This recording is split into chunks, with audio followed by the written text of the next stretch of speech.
আর ঠিক তখনই জল তোলপাড় করে বেরিয়ে আসে এক ভয়ানক চেহারার জল পিশাচিনী। আর তারপরে সে মুখে এক বিকট গর্জন করে বানটির পা জড়িয়ে ধরে নদীর জলে টেনে নিয়ে যায়। রানীহাটি নামের একটি গ্রামে একটা মাটির বাড়িতে দুই ভাই বোন বসবাস করত। এই ছোট বয়সেই তারা তাদের বাবা মাকে হারায়। তাই দুই ভাই বোন অনেক কষ্ট করে অর্থ উপার্জন করে তাদের খাওয়া দাওয়া ও পড়াশোনার খরচ চালায়। একদিন সকালবেলায় বান্টির দিদি তাদের বাড়ির উঠোনে কাঠ কাটছিল।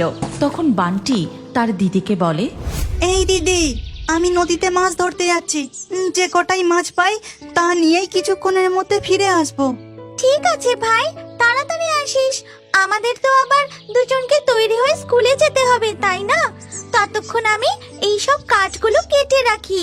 কাল রবিবার, তুই আর আমি সকালে হাটে গিয়ে বিক্রি করে আসবো। এই কথা বলে বান্টি ছিপ হাতে নদীর দিকে চলে যায়। তারপর সে নদীর পাড়ে বসে জলে ছিপ ফেলে। আজ যে কটা মাছ পাবো তার মধ্যে থেকে একটা দিদিকে ভেজে দিতে বলবো। দুপুরবেলা স্কুল থেকে ফিরে ভাত দিয়ে মাছ খাবো। আর বাকি মাছগুলো কালকে হাটে গিয়ে বিক্রি করে দেব, তাতে দুটো বেশি পয়সা রোজগার হবে। এই কথা ভাবতে ভাবতে বান্টির ছিপে টান পড়তে লাগে। টান অনুভব করে বান্টি বুঝতে পারে যে ছিপে কোনো বড় মাছ পড়েছে। ও বাবারে বাবা, চিপে কত বড় মাছ খেয়েছে যে টেনে তুলতে পারছি না। কোনো রকমে হাত থেকে চিপটা ফসকালে চলবে না। বান্টির কথা শেষ হতেই নদীর জল তোলপাড় করতে শুরু করে। এমন দৃশ্য বান্টি আগে কোনোদিনও দেখেনি। ভয় পেয়ে সে তার হাত থেকে ছিপটা ফেলে দেয়। আর ঠিক তখনই জল তোলপাড় করে বেরিয়ে আসে এক ভয়ানক চেহারার জল পিশাচিনী। আর তারপরে সে মুখে এক বিকট গর্জন করে বান্টির পা জড়িয়ে ধরে নদীর জলে টেনে নিয়ে যায়। বাঁচাও, কেউ আমাকে বাঁচাও, দিদি বাঁচা বাঁচা। সেই সময় গভীর জঙ্গলের মধ্যে এই নদীর আশেপাশে কোনো জনমানবই ছিল না যে বানটিকে কেউ বাঁচাবে। বানটি আর্তনাদ করতে করতে জলে ডুবে যায়। জল পিশাচিনী তাকে টেনে জলের অনেক গভীরে নিয়ে যেতে থাকে। এরপর বেশ কয়েক ঘন্টা কেটে যায়। ওদিকে তখন বান্টির দিদি, ভাই তো এখনো ফিরছে না। এতক্ষণ তো ওর ফিরে আসার কথা। ভাইকে বারবার বললাম, যে কটাই মাছ পাস না কেন তাড়াতাড়ি ফিরে আসবি। স্কুলে যাবার সময়ও পেরিয়ে গেল। আমার মনটা না কেমন যেন একটা করছে। আমিই যাই, ভাইকে গিয়ে ডেকে নিয়ে আসি। তারপর ঋতু নদীর কাছে গিয়ে দেখে যে তার ভাই সেখানে নেই। সে আশপাশটা ভালো করে খুঁজে দেখে, কিন্তু কাউকেই দেখতে পায় না। তখন ঋতু মনে মনে বেশ ভয় পেয়ে যায় আর তার ভাইকে জোরে জোরে ডাকতে থাকে। ভাই, ভাই, ভাই, তুই কোথায় গেলি? আমার খুব চিন্তা হচ্ছে। বাড়ি যেতে হবে ভাই, অনেক বেলা হয়ে গেছে। ঠিক তখনই ঋতুর চোখে পড়ে তার ভাইয়ের দুটো চটি নদীর জলে ভাসছে। এই দেখে তার মনটা কেমন যেন ছ্যাঁত করে ওঠে। সে আর কিছু না ভেবেই সাথে সাথে জলে ঝাঁপ দেয়।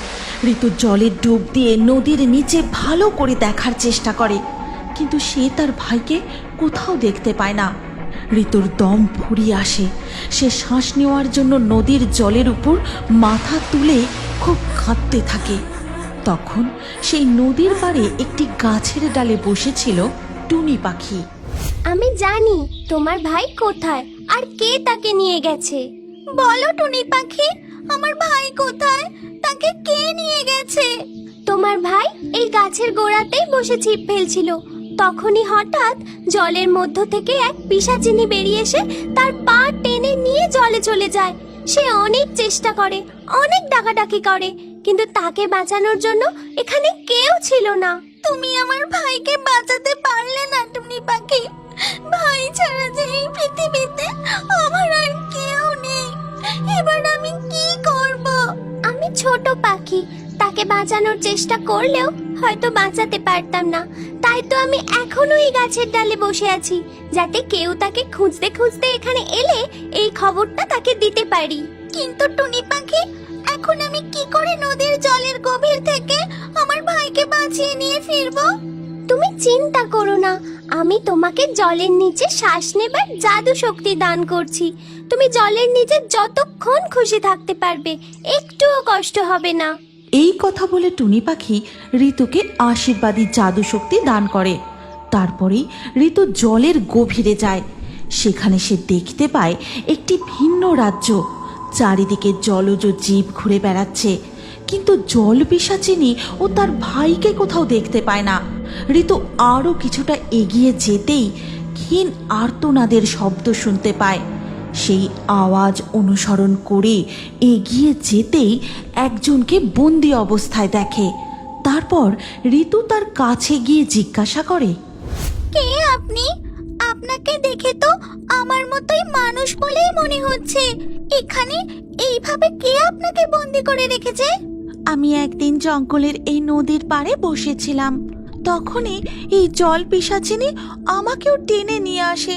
আর যখনই জানতে পারে আমি প্রকৃতি দেবী আর আমার কাছে জাদু শক্তি আছে, তখনই সে আমার জাদু দণ্ডটা কেড়ে নিয়ে তার গুহায় নিয়ে চলে যায়। আমার ভাইকেও সে এখানে টেনে নিয়ে এসেছে। তুমি জানো আমার ভাই এখন কোথায় আছে? আমি জানি তোমার ভাই এখন কোথায়। এটাও বুঝতে পারছি যে সে কেন তোমার ভাইকেও টেনে নিয়ে এসেছে। আচ্ছা ঋতু, তুমি জলের নিচে অবাধেই শ্বাস কিভাবে নিতে পারছো? তোমার কোনো কষ্ট হচ্ছে না? গাছের ডালে একটি টুনি পাখি বসেছিল। সেই টুনি পাখি আমাকে এই জাদুর শক্তি প্রদান করেছে।